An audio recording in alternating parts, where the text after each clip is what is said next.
Hello, everyone. My name is Ola Steinarsson, and I'm one of the founders of the esports school. On July 29th this year, a 16-year-old American teenager named Kyle Kiersdorf became the first Fortnite world champion, beating out 40 million other participants and taking home $3 million, $1 million more than Tiger Woods received for his 2019 US Masters win. And in that moment, parents all over the world started dreading the next conversation they would have with their kids.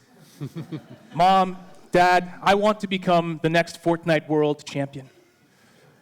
But why is it that when faced with a kid saying that they have the passion and drive needed to become the best in the world at something, that we get nervous? If this was football instead of Fortnite, would the reaction be the same? Probably not, but why? We think it's because when faced with the question of how do I support my kid in pursuing this dream without losing him to a digital world, parents have no answers. And it's no wonder, because the only place their kid can go currently to improve is to their room, alone. And that's terrifying for parents, because we all know the pitfalls of that environment. Poor sleep, depression, social isolation, and the list goes on. So our solution is to drive the creation of a global network of interconnected esports clubs that all follow the same vision of a healthy, constructive, and sustainable approach to grassroots esports, making it the obvious choice to where parents can send their kids to pursue this dream in a healthy and constructive way, making the gamers of today the athletes of tomorrow. But how do we enable this on a global scale? Well, we make the math work. You see, when starting an esports coaching business, there are three primary things that you have to pay for. You have to pay for your facility, you have to pay your coaches a salary, and you have to develop your coaching foundation. That is how you're going to train different games, different skills, different ages. And by our calculations, if you field the cost of all three of these in Iceland, your business will become profitable somewhere around 250 monthly students. However, if you purchase the coaching foundation from us at our example price point of $5,000 a year, you not only get a high-quality coaching foundation that is constantly being updated, but your business becomes profitable at around 25 students. So, by making the math work out like this, and by focusing our efforts on delivering a strong coaching foundation with a strong brand through our digital platform, we can accelerate the growth of hyper-local esports hubs all over the world. The passion for esports is already there. With our solution, it makes business sense to activate it. With 450 million players playing the top 10 esports titles, it is estimated that 125 million of those are between the ages of 6 and 16, which is our target group. Now, it's estimated that 6 million of those already have some form of esports aspirations, making them the perfect group to lead the migration of gamers from the bedroom and into the esports clubs. But why us? And why Iceland? You know, we are an experienced team, and between us we have vast experience across esports, traditional sports, and working with kids in multiple disciplines and environments. And being in Iceland also carries some advantages. But we get to develop this coaching foundation in one of the most successful grassroots sport environments in the world, and in partnership with the very clubs that have applied those principles for the past few decades, creating some of the lowest delinquency rates among young adults anywhere in the world, and immeasurable societal benefit.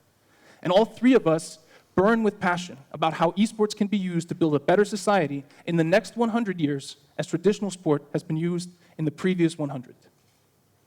So far in 2019, we have validated some of our core assumptions. Through running our own courses, we know that kids enjoy and benefit from attending our classes, and we know that parents are willing to pay for this type of training for their kids.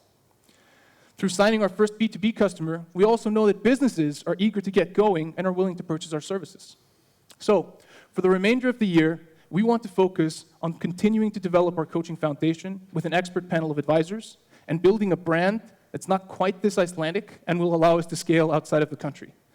In 2020, we want to ship the first version of our digital platform, allowing us to effortlessly serve customers outside of Iceland. In 2021, with our foundation built and tested, we will focus on customer acquisition and becoming a truly global company.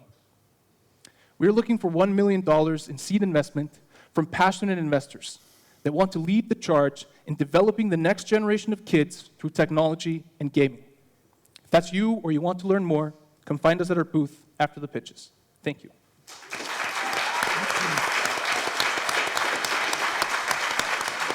Now, I'd like to ask Arnar and Nalin, my co-founders, to join me on stage for the questions. This is not phone a friend, you know. Give it up for the team.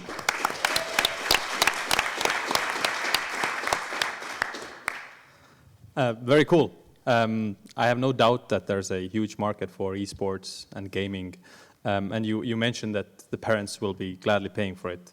Ultimately, it's the parent writing the check or transferring the money for it. I'm really curious to hear, what is the pitch a kid gonna make to the parent saying that you should pay 2,000 euros for me to go and play more computer games and spend more time in the room behind the screen? Well, yeah, that's great. The pitch from the kid to the parent is, that's what I want. I'm passionate about this and I want to pursue it. I think it's more important that the parent understands what the kid actually wants from it, right? And we have a great story that actually kind of exemplifies the results that we want to produce and the message that we want to put out for parents so that when they look at this type of training, they know this is what to expect. But in our first course, we had a kid whose gaming habits was he would lay on the couch for hours on end, eat snack food, scream at his friends, curse, and react badly when he was asked to quit, right? However, after 3 weeks on our course, he came home, he asked for permission to go on the computer to begin with, right? And his mom was like shocked.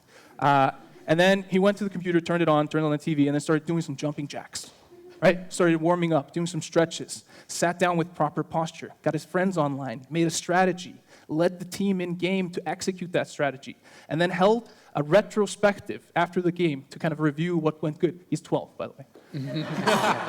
So his mom called us and just went, "You're magicians, how did you do this?" And it was very simple. We put the healthy behaviors in the context of his hobby. We told him how sitting properly and warming up before a game will help you play better. And it's really obvious that kids are willing to accept this type of guidance when it comes from a place of authority within their passion.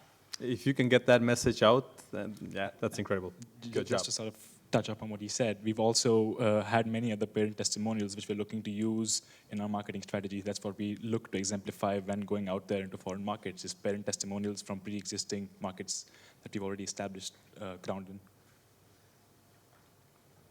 Go. I just have a quick question on the offering. Like, how do you think, like, the length of the courses and the structure of it, and is it going to be something that is also like ongoing for a longer term or more for a shorter term, like to retain your clients? Well, we see this as a sport like any other, right? So as long as there's somebody practicing esports, we should have clients to serve. Mm-hmm. One of the key challenges that I think we're solving here is esports gives you a very rapidly changing environment. New patches come out, new games come out, and this is something that even traditional sports would really struggle with. I mean, if tomorrow football was played on half the field with 3 goals and 4 balls, do you think we could adopt and start training that tomorrow, right? No, probably not. So that's another challenge that we have to solve. Is and an added benefit of being our customer is a new game comes up, we'll get you the material you need. We'll constantly adapt, we'll constantly update. And this is also what makes our business defensible and long-term viable, is that while there's interest in competing in video games, we should have clients. Game over! Give a round of applause, guys. Well done, guys.